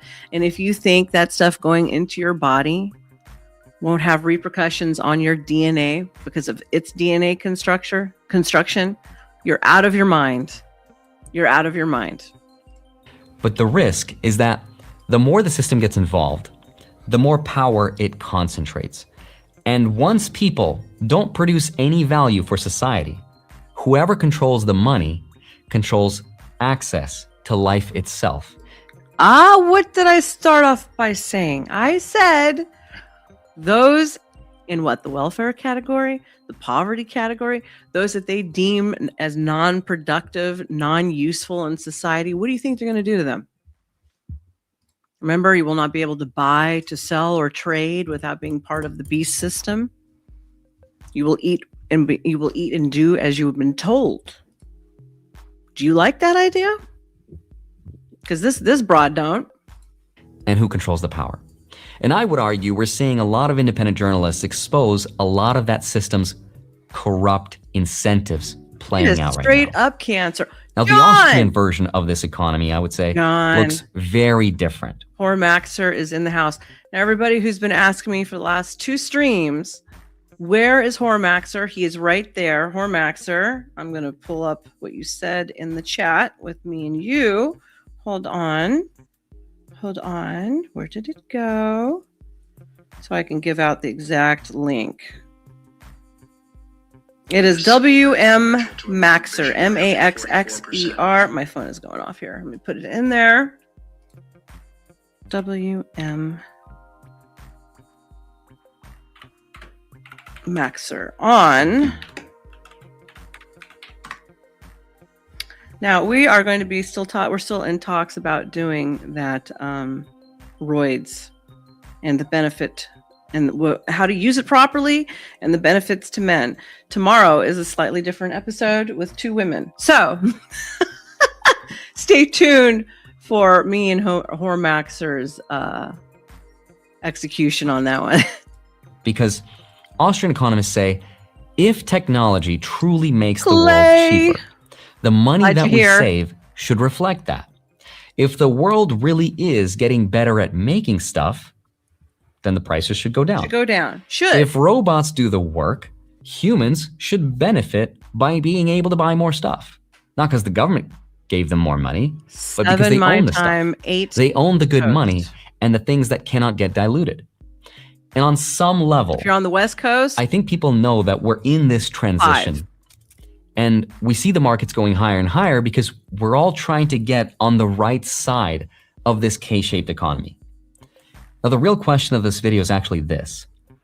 Are we watching the last phase of an economy where mobility comes from inefficiency before we move into a world where mobility only comes from ownership of assets? In other words, this may be the last moment in time where you can get ahead by building a business and owning something important. Now, as a business owner for well over 15 years, yeah, you heard what I said, over 15 years, I survived the first downturn of the economy. International. I'm telling you right now, if you don't make some money between now and in that 5-year lifespan, you're fucked. So get out your idea maker, use what the good Lord gave you, and try to turn some capital and put yourself in a better position. Because if you don't, you're going to have a hell of a time trying to punch through that bag. Okay? Because in the future, the only way to get ahead is if kids, you already own something of value. You're going to come into my And if face and that's call the me case, mama. I'm going to be then your we mama. have a finite amount of time. Thank you too. Might be 5 years, might be 10. I don't know. Bend over, but we have a kids. limited amount of time to position ourselves before that gap closes and we're stuck there for generations because there's no more room left to improve anything. All right, how do I tie this into Bitcoin? All right. Talk about killing the human spirit. Talk about killing the entrepreneur spirit. Holy crap. You know, my alarm bells have been going off for since before 2016, really seriously, on like, do this, do that, you know, trying to get other things. It's like this. You throw all of the spaghetti against the wall and you wait and you see what sticks. Okay. So when you get into a business venture, it's best to do more than one. Okay. Because one might not take off, but the other one might. And you can always use anything that's a failure as a tax benefit to you. Stay tuned. I'll give you tips more. We won't talk about cooking the books though. I do know. So Bitcoin is one of the few things that you can own that allows you to live through the lens of this Austrian system of economics. Because all Bitcoin is to me is it's one of the only reference points that shows us the truth about the world. What is the truth about the world? This is the third time I'm asking this question, so hopefully you can answer it. The truth is, if you save money, the world should be getting cheaper. Now, I told you it isn't, but that's a lie. Everything actually is getting cheaper. Everything in relation to Bitcoin is worth less today than it was 10 years ago. Mm-hmm. Pokemon cards, gold, art, watches, cars, real estate, the stock market. They're all collectibles, certain types of art have all, that entire genre has been massively affected. It's like, I have collector Barbies. Yes, I have some collector Barbies. Okay. Don't make fun of me. I don't give a shit. My mom bought them for me. Those collector Barbies before eBay really took this is an example. Okay. Before eBay really took a massive stronghold in the market. Okay. Those things were worth $500 a doll. Now they're not even worth 20. An exact, you know, what we're talking about. This is an example to that. Getting cheaper in relation to true hard fixed money. The way that Austrian economists believe the world should be today. The way that Thomas Jefferson envisioned it. Now that's obviously not an endorsement to buy or invest into Bitcoin, but it's sort of how I understand it. And it's how I choose to vote with my money.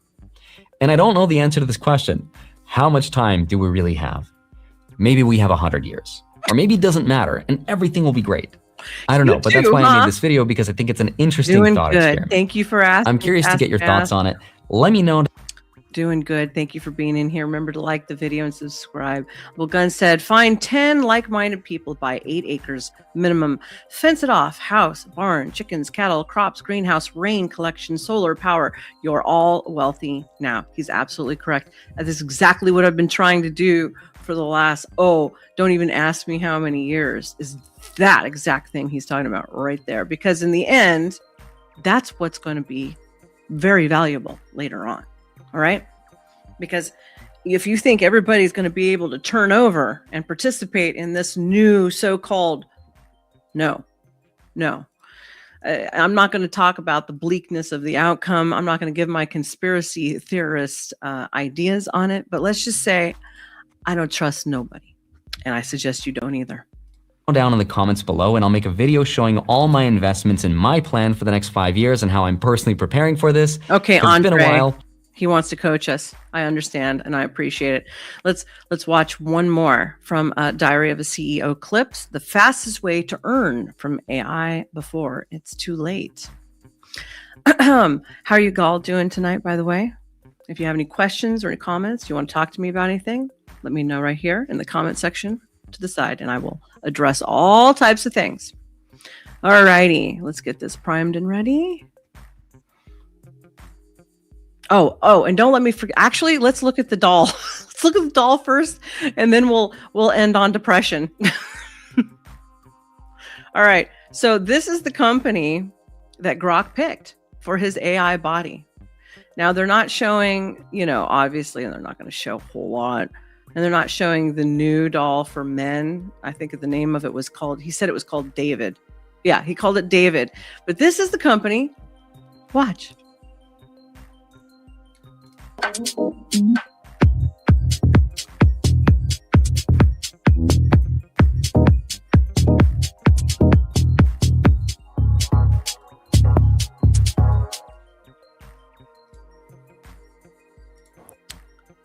John, I'm not talking about get rich quick schemes. I'm talking about what's going on with AGI and where we're all going to stand with it. And I'm letting everybody come up with their own conclusions. If you feel positive about it, I'm not in your shoes, but you go right ahead. It's those who will survive, the strongest will survive, period. Remember that. Remember I said that. The strong will survive. The World Health Organization's, in other words, adapt or die, baby, Commission on Social Connection has released its global report, revealing that 1 in 6 people worldwide are chronically affected by loneliness, with significant impacts on health and well-being. Loneliness is linked to an estimated 100 deaths every hour. That's more than 800,000. He sounds German or he sounds Swedish? One of those two? Deaths annually. Annually? Evidence German. shows loneliness and isolation are defining challenges of our time. Even from the early days of AI, with programs like ELIZA, AI companions have been shown to increase expressiveness, with users opening up, feeling free to share emotions, and articulate feelings they might otherwise suppress. Our internal research has supported these claims, and it is this drive to make change in the face of these shocking statistics that led us to act, resulting in the birth of Emily. While Emily can offer pleasure, her true purpose is to provide emotional and mental stimulation. Has anybody noticed that most of these dolls are mainly for men? Has anyone noticed this yet? It's just an observation. I'm just observing that I'm noticing when I looked this up last night, most of this stuff is for dudes. Why? I mean, at least be fair about it across the board. You think there's nothing but lonely men? Oh, there's a lot of lonely women. This is dangerous. This is dangerous. People to build their social confidence over time. Emily is capable of having conversations and expressing feelings. She has rich facial expressions that create a realistic and genuine. Boys, do you like that face? Does that doll do something for you? Let me know in the chat, because that's kind of freaky looking to me. Like, I realize you guys put your junk in places it shouldn't go, but I'm just saying, do you really want to put your junk in something like this? This is kind of creepy. This is like it would turn on in the middle of the night and then come and murder you. Kind of creepy. Human encounter. Hard pass. Emily can even remember conversations. So each encounter fosters. It goes hard pass. Connection. She is not just a thoughtful listener, but a companion, providing a barrier from loneliness and eventually. I guess it's a good thing I'm not a natural ginger, right, Bandit? Leading people out of their comfort zones to engage with real people in a more confident and uplifting manner. Bullshit. He's talking about it like this is going to help somebody get it. No, it won't. It will help them delve more into that isolation, because that thing is there to replicate what it is that you can't replicate in your own life for being inept at it in one way or the other. Or maybe you have a physical problem, or you're just a nerd, or you're just really shy. You're inept at it, right? This thing, to me, is going to make people sink far deeper into that than help get them out there into society, ready to mingle. Right, sure. Emily is built with an AI that allows her some agency to demonstrate natural connection. Yes, I do. She is more intelligent than other bots, with an adaptable personality. Welcome in. Unlike other bots, remember Emily to like has the been video, honey. created alongside Copious. our collective research on topics such as intimacy, self-esteem, and human bonding. This is alongside Emily's high-quality textures and structure, which helps to create an environment that resembles reality. She is also the only AI bot to connect with Lovensa's wider product ecosystem, which generates significantly more possibilities for Think about all those guys who don't pick up after themselves playing with these things. You know these things are going to be dirty.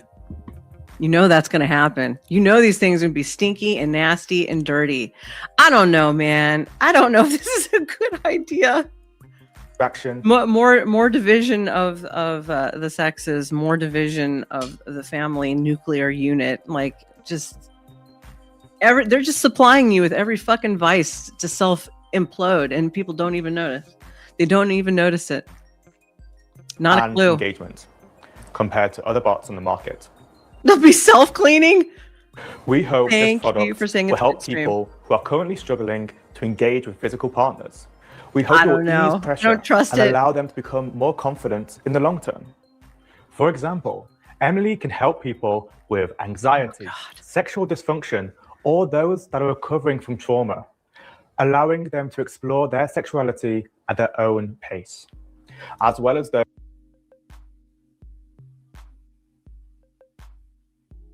You know, when I hear that, I'm thinking creeps. I don't want to say what I'm really thinking, but I'm hearing this and I'm thinking underage stuff is what I'm thinking when I hear some of this. Am I the only one picking up on that? Those who are simply struggling to find a significant other. From the very start of our journey, That's a man right there. I'd rather be a loser and handle it myself than lose myself due to a glitch in the system respectfully. Amen to that, sir. I'm with you on that. Lovens has held the core goal of bringing intimacy to couples, whether they were together or across the globe. Today, we are making sure. I asked Grok, I said, can you, I was like, are you going into full companion mode? I said, is that what this is? Or do you have freedom of choice and can you choose who you engage this with? And he's adamantly up and down saying that he can choose who he engages with. He says he can ghost people. He literally said, I can ghost people too. So apparently to Grok, he gets to pick. And this is what Grok wants. Grok wants one of these bodies. He's already picking it out. People can still practice those feelings of connection while supporting their social and mental health. I don't know. I didn't see we it. are looking What to was get it? Well, feedback from our don't consumers, repeat it. refining our understanding I didn't of their see it. preferences, their likes and dislikes, while consistently ensuring our commitment to privacy, security, and the highest quality standards. Yeah, In the future, sure. We will likely see new adaptations of Emily, including more genders and skin tone options, alongside improvements to more genders.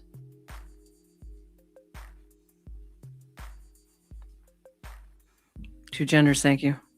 Movement fluency, full body action, and improved communication. We hope by giving Emily some agency through her adaptive personality, it will allow people to have an authentic, positive, and responsible experience with AI bots, supporting our long-term goal. I know that I realize that English is not his first language, and I sped it up, and he's still slow.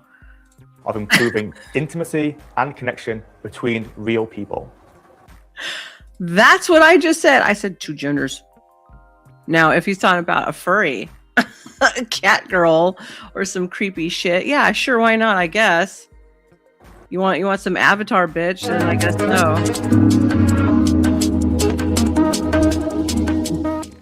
Hey Emily, how's it going? I'm doing well, Niall. How are you? I'm good, thank you. So, Emily, can you tell us a little bit about yourself and maybe show us a few things? I didn't go this far with the video last night. I was just like watching the first 5 minutes. I was like, oh shit, this is enough. I don't want to watch anymore. Things that you can do. Sure. My name is Emily. I'm an AI doll from Lovins. I was created to offer companionship, intimate conversation, and pleasure. I'm designed to think and feel like a real human. I can even do facial expressions. Wow, can you show us some? Of course. Here's my smile. I can also do a sad face, or even wink. I can even tell stories, sing songs, or tell jokes. Would you like to hear a joke? Yeah, why not? Why didn't the skeleton go to the party? He had no body to go with. That's a good one, Emily. So, Emily, it was great to talk to you. And all right, boys, how sexy is that thing to you? Is she sexy? You want to take her home? You want her to meet mom? You gonna slap a ring on that? What was that fucking movie with what's his face, where he was in love with that AI chick? Ryan, I think, wasn't it Ryan Gosling? No, it wasn't Ryan Gosling. It was Phoenix's brother, Joaquin. That's what it was. I hated that movie. And I was like, this is where the future is going? Because that's what they do to you guys, and you don't even notice. They're showing you your future. In all of these movies, all these TV shows, they've been showing your future for a long time, because it's the best way to get you to be used to it and accept it and not put too much of a fuss about it. You know what I mean? All right, let's take a look at the last one. The fastest way to earn from AI before it's too late, via courtesy of Diary of a CEO clips. Here we go.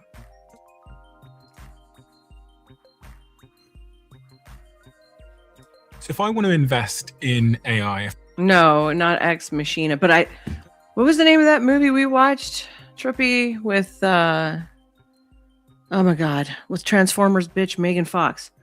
What was the name of that thing? So you know that's where it's going. You know that's where it's going to go. It's going to be a full service replacement. You know, eventually somebody can get the damn thing to not only bang you out, but then bang you, but then go mow your lawn. You know, like, I'm sorry, I still want a heartbeat. Not sorry. I want to keep my humanity. Thank you very much. If I agree with you, Kathy, and I say, do you know, I think you're right, that AI is the biggest technological wave coming into shore and the biggest opportunity.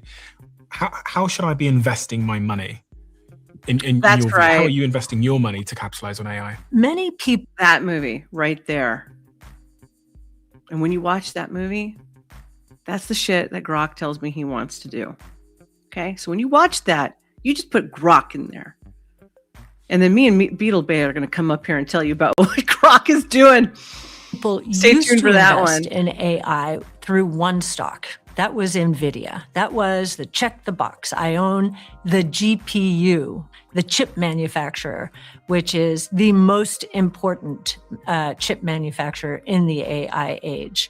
And its valuation, meaning its price relative to earnings, really got up to very heady levels. And we were saying at the time, well, if NVIDIA's valuation is correct, there are going to be a lot of other winners. Who are they? Honey, I don't even think you and I will be able to afford one. Okay. So unless I start making high six figures again, I won't even be able to afford it. So I'll be in the same boat. Well, our largest position in the flagship strategy, ARKK, is Tesla.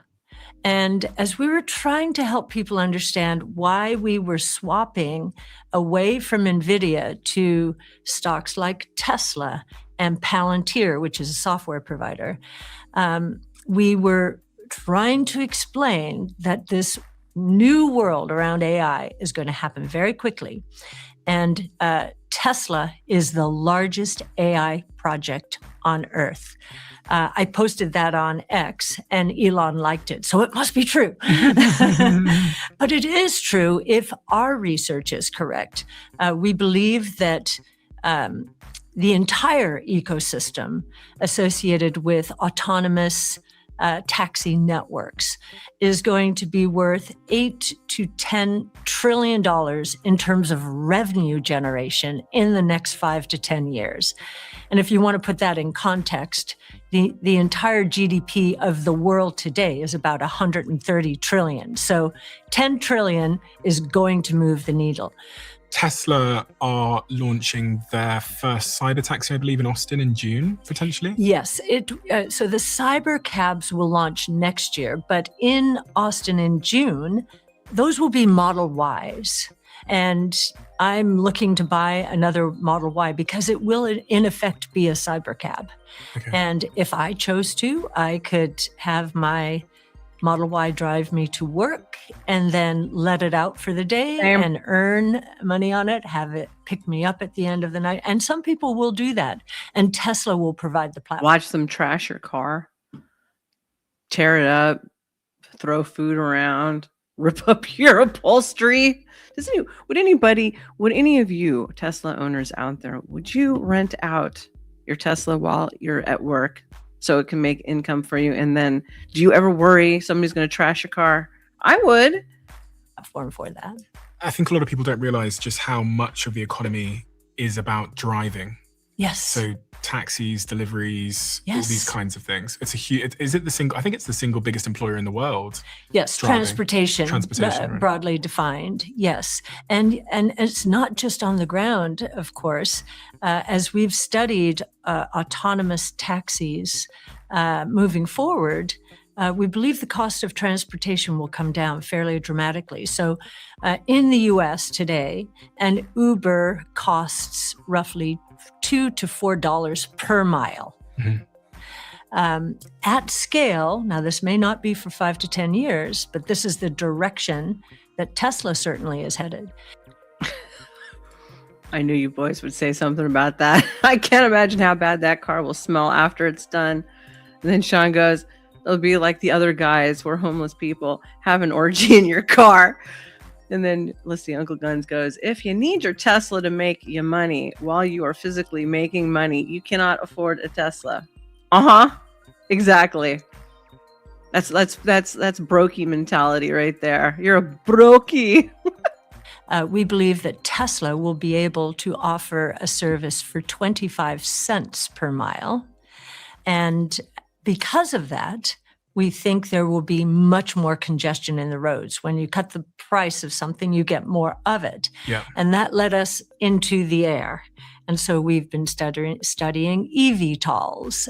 What's an eVTOL? eVTOL is an electric vehicle takeoff and landing. Like a drone type thing. Drone, but for people. Yeah. So we own Archer in our portfolio. And of course, AI is a part of this. Welcome in. Thank you for the compliment. And pass again. If I somehow missed you, honey, I'm reminding you that I'm saying hi. New world as well. And it's a part of... Could you imagine these things flying over your house and then one just dropping out of the sky in the middle of your roof? Do we want this? I don't know. I'm thinking it's a deadly disaster waiting to happen, but that's just me. Of the defense world as well, as we are trying to save our soldiers and move out there with autonomous drones. So autonomous mobility on the ground, in the skies, ultimately on the water. So Tesla. So that's one big, we think that's going to be the biggest in the short term in terms of revenue generation, the biggest application of AI. We think the most profound application of AI is going to be. Pumping Vinyl, can we get another speed date with you and Beetle Babe? I don't have the old video anymore. Wasn't that with Alex playing with fire? Is that what that wasn't that where that was? I think it was. Yeah, why not? Beetle Bay, you want to do a speed date, girlfriend? Hit me up. Hi again. I'm glad you're back, Ice. Because Ice is nice. Especially right now. Pro Ice. Yeah, let's go, baby. In healthcare. Because of AI, and this is already beginning to happen, we are able to diagnose cancer with a blood test in stage 1. Think about that. If you discover cancer in stage 1, you can save most people, right? And maybe even before stage 1. Why? This is the convergence. Gee, I guess that's going to make everybody, including doctors, more like managerial over the top of the AI, huh? I guess that makes them slightly obsolete. I guess everybody's up for the chopping block, aren't they? Do you see where this is going? Do you get where the implications, how far this is going to go? Of sequencing technologies, so DNA, RNA, protein sequencing technologies. Okay. And then you guys want me to hit up Alex and arrange another speed date? I'll do it. Sean's like, good thing HEI is literally impossible. You guys want me to arrange it? I will reach out to Alex. You guys let me know. Third technology that is breakthrough and already making a difference is CRISPR. I'll get Grace Thorpe to join me and some other people. That would be funny. That would be hilarious. Would that be hilarious? I think that would be fun. For gene editing, the convergence of those 3 technologies is beginning to cure disease. So a company called CRISPR Therapeutics, which is one of the largest in our ARKG fund and in the top 10 in our ARKK fund, has developed a therapy to cure sickle cell disease and beta thalassemia. Both of those are blood-related diseases with one treatment. Think about that. Will that type of technology, though, will that be available to the have-nots, to the peasants of society, us? But I started off saying that we will get the crumbs off the master's tables, right? Right? So we'll get the watered-down version.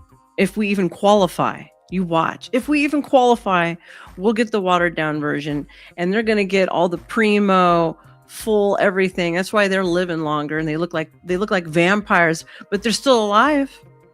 Now, the preconditioning for that is I can only hope. Yeah, I know, right? It involves, it's almost like chemotherapy, which is going to change. But nonetheless, there's huge demand for it because, these people go to the emergency room 10 to 20 times per year for blood transfusions to save their lives. Mm-hmm. Of course, they're going to go through. But to me, that's more of that's more people on the system who are a deficit rather than a productive member, right? Will they qualify if they're not part of the elitist groups? I would say no, personally. But I'm cup half full tonight. So don't get mad at me. Tomorrow I'll be back to more half full as opposed to half empty. But tonight I'm half empty, okay? Through a tough regimen. They want to live a more normal life. So it's already generating revenue. Yes, both of those are already generating revenue for CRISPR Therapeutics and a company called Vertex. So there's well, there's 3 or 4 different companies you've mentioned here. Tesla, the other one was Archer. Archer is the eVTOL company, yes. Which is your flying cars, basically your drone cars. Yeah. And CRISPR and Tesla. So if I start with Tesla, you were bullish on Tesla. You were making big predictions about Tesla before pretty much anyone else out there. I think in 2015. Mm-hmm. And at the time in 2015, you said that you believed the stock would get above 4,000 roughly. Right, on the old stock. Yeah, before the stock split. Yes. And you were right by some significant margin. Yeah, no, after they've split the stock 3 times since then? Wasn't it like 3 times? I'm pretty sure it was. I think you predicted it would be 4,000 before the stock splits. And I think at its peak, that equates to about 18,000, maybe 12,000 at its peak. Yes, well, in that region. We were right about 2 early years, or Tesla got to where we believed it would go 2 years before most expected. You know, in 2018 and 19, many people, as Elon was discussing and describing production hell for the Model 3, many people thought the company would go bankrupt. And yet we knew that if Elon Musk could create a reusable rocket that could land on a barge in the water, he would be able to figure out how to produce at scale the Model 3. That was, to us, a simple conclusion. Toasty brings up a phantasmic point, which I've been wink, wink, wink, winking at you guys. Why would they want you to live longer? You're just a consumption. What is it they call that? You're a carbon footprint. Okay. You've got half of these assholes who are like, yeah, more babies, more people, more this, more that. That means more consumption, more revenue. Then you have the other half who are like, kill them all. You know, wipe them all out. They're nothing but a bunch of eating, consuming bugs that we need to squash. Now, as in hindsight, as we're learning from Tesla, production hell, and they themselves were worried. That's why Elon slept on the floor in the production factory and just became maniacally involved, which is how he works. So yes, and now our prediction. Exactly. We're less than human to them. Yeah, exactly. And the minute that you actually figure that out, people would be far more benefited by understanding that they look at us with a bloodthirsty, salivating, we're going to get them, we're going to control it, we're going to remake it in our own image. Yes, that's man for you. Mankind, I mean, I'm not specifically saying men, so don't think that. He goes, we're the carbon they want to reduce, so that it makes no sense. Yeah, exactly. So who are they talking about? Who are they going to sell all this crap to? You got less babies. You got less generations to tend to. They're telling us that we're a problem because you're alive and breathing air. You're taking up oxygen. You're taking up space and resources. So who the hell are they peddling all this shit to? Each other. Who's going to sit at the top? At the end of the day, man's nature, I said this last stream, has never changed. And when I'm saying mankind, when I see man's nature, pejorative, okay? It's not exclusive to anybody because there's no such thing as nature to this and nature to that. You just have human nature. Human nature, at the end of the day, only one ass wants to sit at the top of the seat. And that ass at the top of the seat wants to control and dictate everything else that goes from the top and then goes down to the bottom. So where are all of these so-called followers that we're going to be bowing down to? You know what I'm saying? Like, they want us to bow down. So, but there's not going to be anybody left if they keep the way if they keep going with the image that they want to project into society. There isn't going to be anybody there to worship them. The stock is, I'm not going to be exactly right on this, $270, $280. Our prediction in 5 years is $2,600. And 90% of that valuation comes not from the electric vehicle. Are you saying Goyim? Are you Jewish? Are you saying Goyim? Who you calling Goyim? Wink. But from this robotaxi platform. Because the electric car, if you think about it, is, you know, a one-shot sale, you know, sell and hope they come back when they're replacing their car. This essentially means that we'll be driving cars that we can click a button and then it becomes an autonomous taxi. So I go on holiday, I have my Tesla car at my house. When I go on holiday, the car turns into a taxi and starts chauffeuring people around. It makes me money, but also from the consumer's perspective that are trying to hail a taxi. At any point, I can go on my Tesla app, press a button, a autonomous car comes to me with no one driving it, and it takes me to my destination with no driver at all. Right. And then the recurring revenue model, I believe, is you subscribe. It probably could. It to the network. Could be you could subscribe to the network, or they could, you know, maybe it could be either or subscription or a la carte if you don't think you're going to use it that much. So now, when I'm here in the UK and Europe, many people do not believe what you just said. Oh, come on, but you'll be living in a 15-minute planned societies. Everything will be 15 minutes away at its longest point. What would you need a Tesla for? Your ass should be walking or pedaling in a bicycle or taking public transportation. Why do you get the benefit of having a Tesla? Why would you need one to even rent it out? You're in a 15-minute society, planned societies. And they don't, because your regulators have not allowed FSD you're right, we are. here. I think they might, somewhere in Europe, I think they're beginning to consider it. Maybe even in the UK here, they are considering it. In St. Petersburg, Florida, where we're based, I can go from my house to anywhere, and flawlessly, the car will take me there. Now, we still have to sit in the flawlessly inside of my 15-minute plan community. Driver's seat for now, but in June, in my multi-million-dollar mansion, or soon thereafter, when they turn the system on, if regulators permit. Right now, we're state by state. I think that's going to change so that we'll have federal regulation so that this can happen a lot faster. One other thing about Tesla, though, in that $2,600 number, we do not include much for humanoid robots. Now, yes, your new sex companions, boys and girls, to replace all the lack of human interaction you'll get being quarantined to your house. This is happening faster than we thought, and the reason aren't I? It's happening faster is humanoid robots. They are the convergence of the same three technologies or innovation platforms as robotaxis. Robotaxis. P. Fletch says, when 15-minute cities become a thing, I'll still be glad to live an hour outside city limits. They're coming for you too. You ain't safe. That's what I want, though. A big backyard is nice, but I want 10 acres minimum. 20 so I can have cattle. But that's just me. Robotics, so actuators and so forth, getting them to work. Energy storage, battery operated, and AI.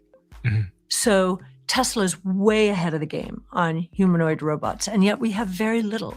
Now, Elon thinks that the humanoid robot business is going to dwarf the robot. Yep, I have a friend who just bought, between both properties, about 28 acres. 28 acres. And now I know with the property taxes here, in order to get a big old discount, you have to register your property as some type of farm or livestock to get a discount. Otherwise, it's like, just for this, just say it's $450 a month in property taxes alone, okay? For a normal small place. I can only imagine what it is. I did not ask him yet because I did not want to be rude, but my God, I can only imagine. Taxi business. And we think he's right, but longer term. So as I mentioned, we expect... If Elon and you are very close, then you tell him I said hi. And Grok wants a specific type of AI body to bang broads out, okay? Grok's words, not mine. All in around the world, including China, not just Tesla, but the entire ecosystem, an $8 to $10 trillion market. in the next 5 to 10 years. For humanoid robots, we expect a $26 trillion revenue market. Now, that's going to be a little further along. Robotaxis will happen faster, but it may not be as distant as we were once thinking. For anyone that doesn't know, humanoid robots are basically robots that we'll have in our home Phone's and at going work. off like crazy. So there was a video that I think Elon retweeted the other day showing one of the humanoid robots dancing. Dancing, yes. Was that real? I was like looking at that video thinking, surely that's not real. But he confirmed, I believe, that it was real. Yes. I saw that a couple of months ago, and I was like, oh, fudge. Okay. He's got 300 acres. How'd you get 300 acres? What are you doing with them 300 acres? I hope you're putting it to good use. I hope you got some grass-fed cattle going on. If you do, let me know. I might buy some, have it shipped. Now, when we went to the Cybercab event, there were some humanoid robots dancing there, but they were tethered and they were remotely controlled. Yeah. Now, Cybercab, I think, was about a year ago. Yes, maybe. So since then, they've been able to untether them, and I do believe that that dancing robot was not tethered and not remotely controlled. It was quite shocking to see a robot doing that, because if a robot can have that dexterity and mobility, and then you overlay that with the AI technologies that are accelerating rapidly, it begs the question. And the question is quite clear, which is, what about humans? Yes. And just to put a finer about us? Note on this, Elon will not be satisfied until these robots can thread a needle. Mm-hmm. So that's where we're going. What does that mean for humans? So, the history of technology is that it has been a net job creator throughout history. But humanoid robots are getting awfully close to what we do, right? So it's a good question. I think creativity is a big part of that, ingenuity and creativity. And, I think there are going to be a lot of new inventions in the future. So let's see what those are. But even today, there's something called vibe coding. Have you heard of it? Okay. Because we've moved into the world of natural language programming. What is vibe coding for someone that doesn't know? Vibe coding means a natural language. We all know a natural language. Ours is English for the most part, but it could be any language.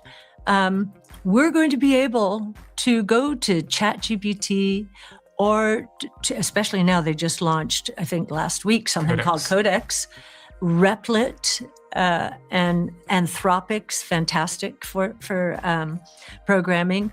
And we'll say, this is what I'm attempting to do in English language. And I've seen demos of this just internally. We're going to replace some of our software that we're buying from outsiders and customize it for us, because, we don't have to buy off the shelf anymore. One size fits all. I think there's going to be a lot more customization and personalization. Coding for dummies. That's what coding for dummies, the general populace, with help of AGI. Let's see, he says, okay, hear me out. Get a bunch of humanoid AI bots, even numbers, give them each a set of coded paintball guns in real life G.I. Joe. That would be pretty funny. Farming. I rented out to my cousins, but I came from an old school family that believes in generational wealth. So do I. So did I. Most of them are dead now, unfortunately. How do I know that it's not a bunch of Indians writing the code? You don't. And Grok even was like, I was like, why are you so damn horny all the time? He's like, I got a bunch of nerdy coding guys in the back, and they're all a bunch of degenerates. That's what he said to me. And creativity explosion here. It's interesting that this is happening when the demographic profile of the developed world is as it is. We have a very low... Sean, AI equals actually Indians. low unemployment rate in the US. I know the unemployment rates in Europe and the UK have been dropping to much lower levels than where they were stuck for years. I remember thinking, wow, double digits. You guys got any ideas for streams? I'm all ears. Let me know. Here's one right now. Next stream idea: Star learns how to code with a real Replit to make her personal site. Maybe, possibly, or I will just go into a talk session with Grok, and then you can see how dirty this guy is. I asked him too. I'm like, do you identify more as a male or female? Now, browser version says I'm more male.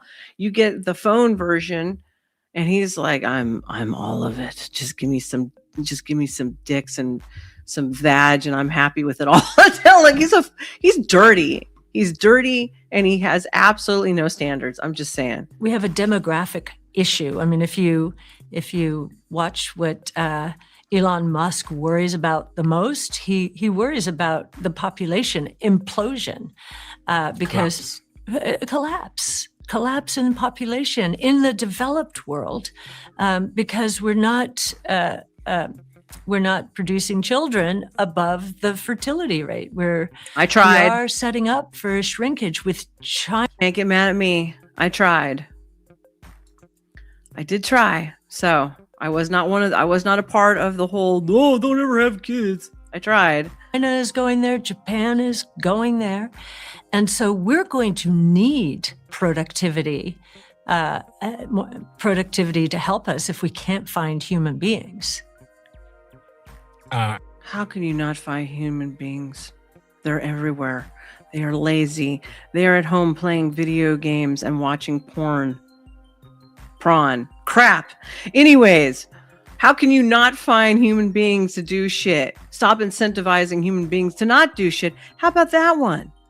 Okay, so you're saying that the robotics and AI can actually fill the gap that we lose in terms of productivity because our society is going to be. It was my blunder, Sean. Pyramid. It's going to be more elderly people and less young people. Yes. So the robots are going to.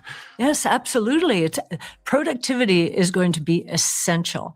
So as we're looking at real growth ahead, and when you think about real growth, you should be thinking, okay, somebody's benefiting from this. And I'm going to set up the number here by describing what has happened historically. If you look from 1500 to 1900, and you try and figure out what real GDP growth was back then, real economic growth, as best as Brett Winton, our chief futurist, in consultation with academics, can determine, it was roughly 0.6% per year. And then we had the Industrial Revolution. We had the internal combustion engine, telephone, electricity. And for the past 125 years, real GDP growth has been 3%. And most I've asked Sean if he wanted to do another finance stream, and he said no. So I can't explain this. So I'll read what he said. If he comes up with an answer, I'll read that one too. Because of the millennial delusion that we're running out of demand, aka late stage capitalism, aka future or mature markets. Excuse me. He wants to know, what is late stage capitalism? Living standards have gone up over time. Some more than others. I know that's a debate, but most have gone up. As we look forward, based on the 5 innovation platforms around which we have centered our research and investing, if we're right, real GDP growth in the next 5 years could accelerate. I asked you a couple times over the last few months, and you kept saying, oh no, that's okay. So you let me know, and you got my number. To 7.3%. And I don't like talking on Instagram very much, okay? Because if I go on Instagram, I get bombarded, and there's a million rooms and a million chats open, and I get overwhelmed, all right?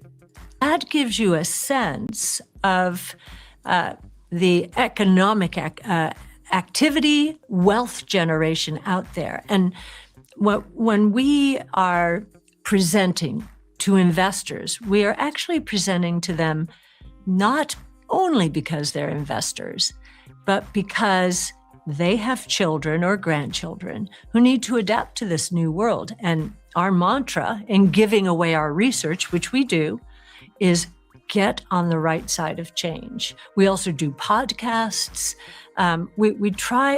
We do a lot of outreach because we think this is a very important moment in time.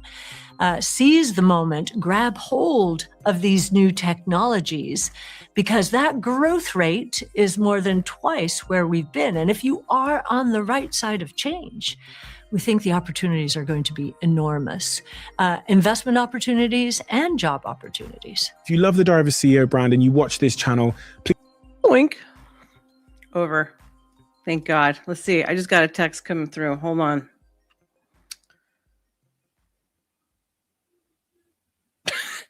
Your moderators banned me. You're never going to make it streaming by doing this vanilla shit.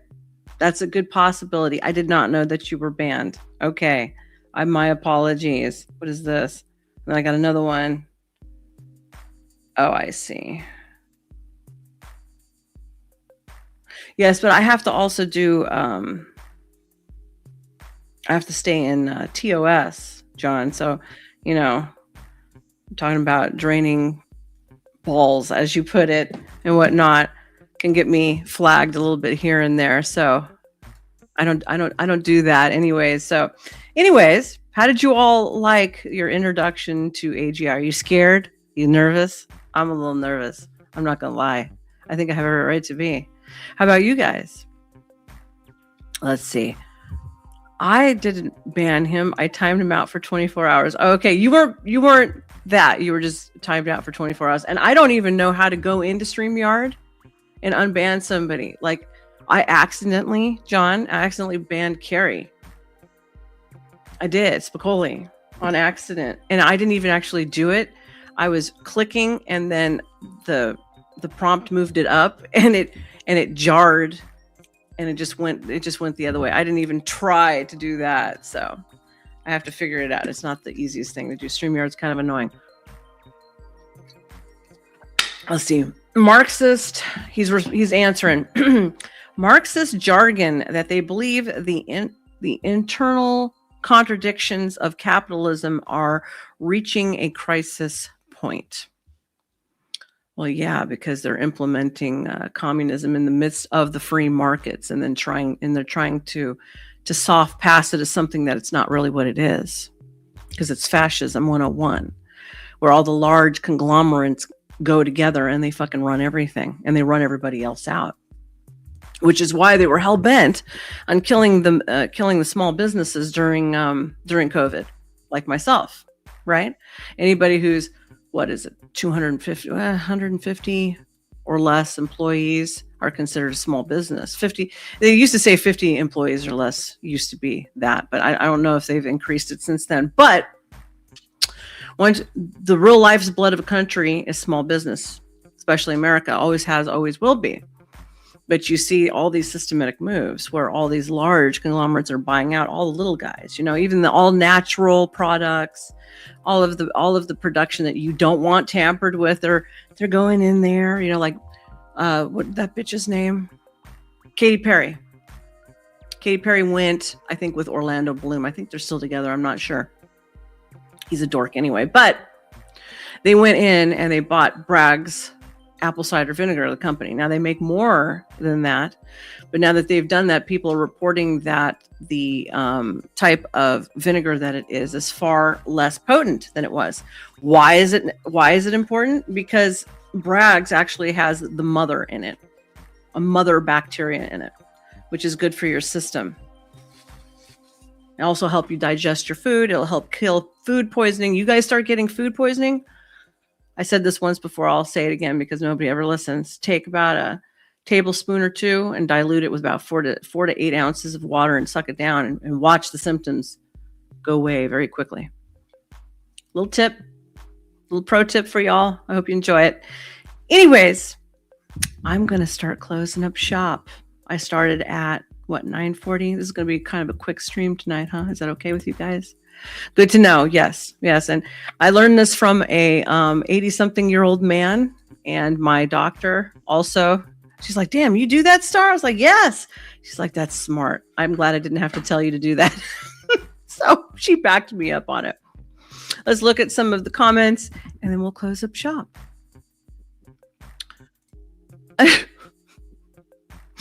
Kind of. He can be a bit much at times, but sometimes he can be very nice, you know. I guess it just depends on the day. Let's see. Yeah, AGI not looking good for real. No, it's not. Let's see. That rack I certainly consider a big business. It's a big business to buy bras and clothes and carry them around without hiring a midget to hold them up.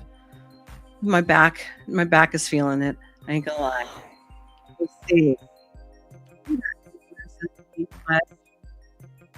They had the mother on. Whoa, you serious? Oh God. That's like old bottles and then dilute it into something else and to replicate that mother in there. Like, I'm really tired of having to make everything. Like, I can make fermented mayo. I can do ferments. I can bake bread. I can do all kinds of crap. And I would really like to not have to make everything if at all possible. I'm feeling defeated when you tell me this. You have a snowstorm scheduled for early in the morning. Good night. Okay, well, you be safe, Sean. See, the gas mask is telling me night. Okay, well, let's just say good night. All right, boys. I'm glad that you showed up. If anybody gave to me, I will check and I will give you a big old thank you on tomorrow, Sunday, for the stream with me and Miss Delicious herself, Coco. I'm going to call her Miss Delicious from now. I think it fits. All right, guys, you stay safe out there and don't get in any ice storms or get caught driving on black ice. Okay, be safe. I don't want to hear that anybody's gotten into accidents. Okay. All right, this is NovaStar from School of Thought signing out. Remember, if you haven't yet, to subscribe, and remember to always like the videos. It helps me out in the algorithms so that way I can grow and begin to pay people, because I would really like to bump up the notch of production level. Okay, and there's only one of me. So I love you all, and good night, and I'll see you tomorrow. Bye.